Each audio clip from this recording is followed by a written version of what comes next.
what to see, what to stream, and what to skip. It's Movie Reviews with Ryan J.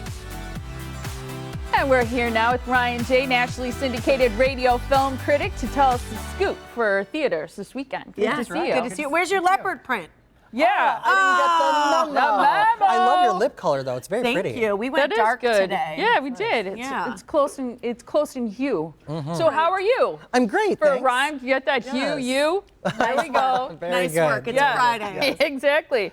Do you want to talk about Call of the Wild? I'd love to. This is based on a novel from 1903, and it's just spoken to generation after generation. It was first adapted to a silent film, and then in 1935, Clark Gable did it. In 1972, Charlton Heston.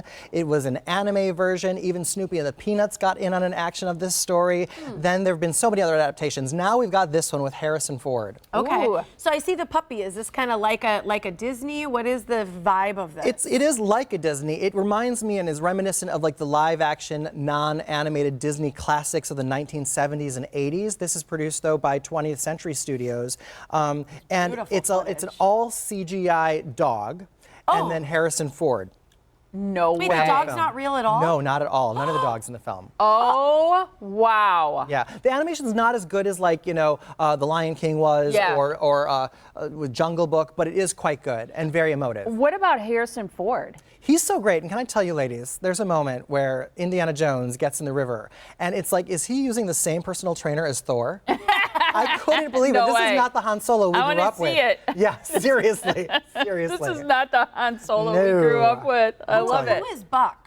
Buck is the puppy, and he's incredible. It's this dog. He's this really. I love the special bond between people and dogs, and I love that you really feel that in this when it's a coming-of-age story for a dog. Buck is the focal point of this story, and you see him go on this great adventure from being a house pet into happenstance, what happens in his life, and he goes and is called to the wild, and it's really, really amazing the adventure that he goes on. Real quick, because I don't. Who is this told from? Is this from the dog's point of view, or is this Harrison Okay. is like the narrator in the film also. Okay. I always like to check in on what Mike thinks about I took my dad to this screening. Did you? I just tell you, he walked out of the theater. He's not here today, but he walked out of the theater and said, if I could get a dog like that, I'd get one right now, let him sit in the front seat. That's so cute. See it. It's great. I was going to say, it's going to make you want a CGI dog. It is great. That's awesome. So it's a see it. I love it. Yeah. Cute. Okay, the next one here, Frozen 2. This is on Blu-ray. Yeah, new on Blu-ray on Tuesday, available now digitally at the Critics' Choice Awards earlier this year. I sat with the co-directors and the producer at their table, and I got to catch up with them on the red carpet. Take a look.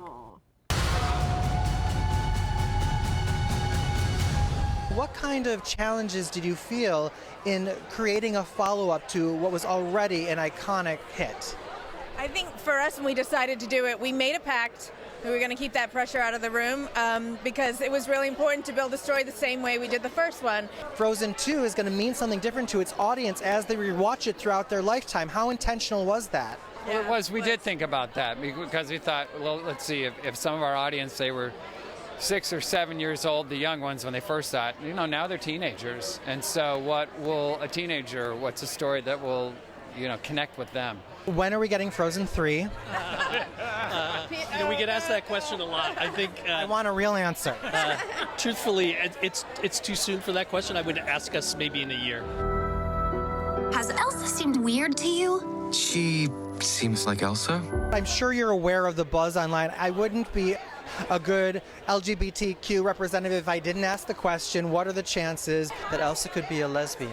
I mean, there are no limits to the characters that we can do, so I'm sure you will, and I'm sure yes. And for Elsa, this journey, she had a lot on her shoulders in terms of her dealing with her relationship, or thinking about relationship. She could barely talk to people except through Anna, so we just weren't there to even explore it yet, but that doesn't mean we can't explore those things with any character we would like.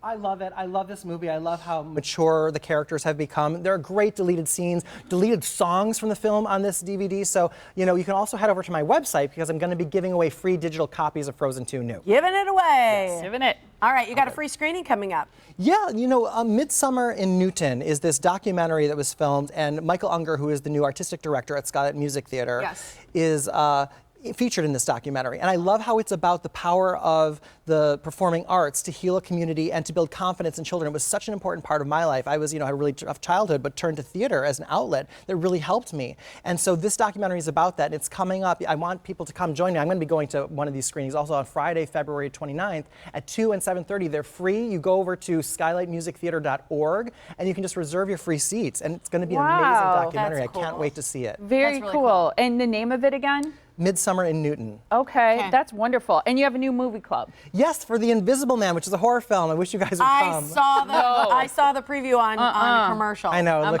looks really, really good. I'm It's the excited girl for it. from, what's her name? From Elizabeth Moss. From Handmaid's Yes, Tale. exactly. And from Mad Men. And you like her, so you should want to see this. Yeah. It's Tuesday, February 25th at 7 p.m. Enter at my website to come get a pair of free tickets for that one. It's scary. So cool. And you can always like Ryan J on Facebook, follow him on Instagram and Twitter. And for full movie reviews, all you have to do is go to that website. It's RyanJReviews.com. Thanks, Ryan. Thank you, Ryan. All right.